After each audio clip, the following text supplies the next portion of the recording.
Tamil Nadu BJP के अध्यक्ष के अन्नामलाई पर एक आपत्तिजनक बयान दे दिया। दयानिधि मारन ने यह बयान एक इंटरव्यू में दिया था, जिस पर सियासी बखेड़ा खड़ा हो गया। लेकिन दयानिधि मारन अपने बयान पर अड़े रहे और एक बार फिर उन्होंने तमिलनाडु बीजेपी के अध्यक्ष के अन्नामलाई के बारे में उसी शब्द का इस्तेमाल किया। So I stand by my words. He is a joker. We need people like him. He's a good entertainer. Please, Mr. Annamalai, continue. Dayanidhi Maran यही नहीं रुके, इस बार वो अपने पिछले बयान से एक कदम और आगे बढ़ गए। Keeps on changing his colors like a chameleon, and he behaves like a joker.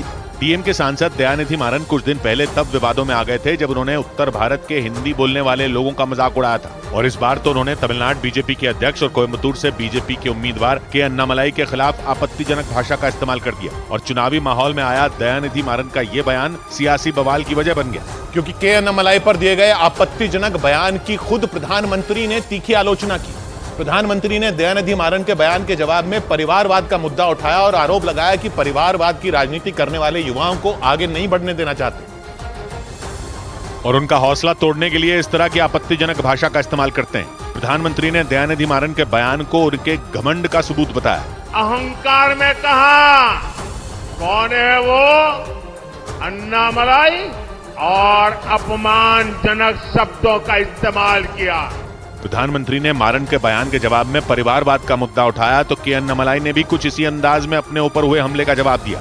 Dayanidhi Maran, if you remove his word Maran from there, he will not even get a job as anybody in any place.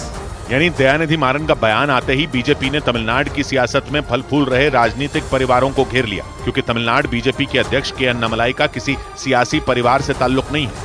वो पहले एक police अधिकारी थे और 2020 में वो BJP का हिस्सा बन गए थे, और इसके 9 महीने बाद ही 2021 में उन्हें तमिलनाडु बीजेपी का अध्यक्ष बना दिया गया था। उन्होंने 2021 में विधानसभा चुनाव भी लड़ा था, लेकिन वो हार गए थे। लेकिन पिछले कुछ सालों में उन्होंने तमिलनाडु बीजेपी को मजबूत करने में खूब पसीना बहाया और कहते हैं कि प्रधानमंत्री उन पर भरोसा करते हैं, इसलिए बीजेपी ने तमिलनाडु में अन्नामलाई के दम पर चुनाव में उतरने का फैसला किया। अन्नामलाई खुद तमिलनाडु के कोयम्बटूर से चुनाव लड़ रहे हैं। प्रधानमंत्री ने तमिलनाडु में अपने चुनाव अभियान का आगाज भी वहीं से किया था। इधर पश्चिम बंगाल के बैरकपुर में टीएमसी के प्रत्याशी की सभा में गलती से बीजेपी के उम्मीदवार के समर्थन में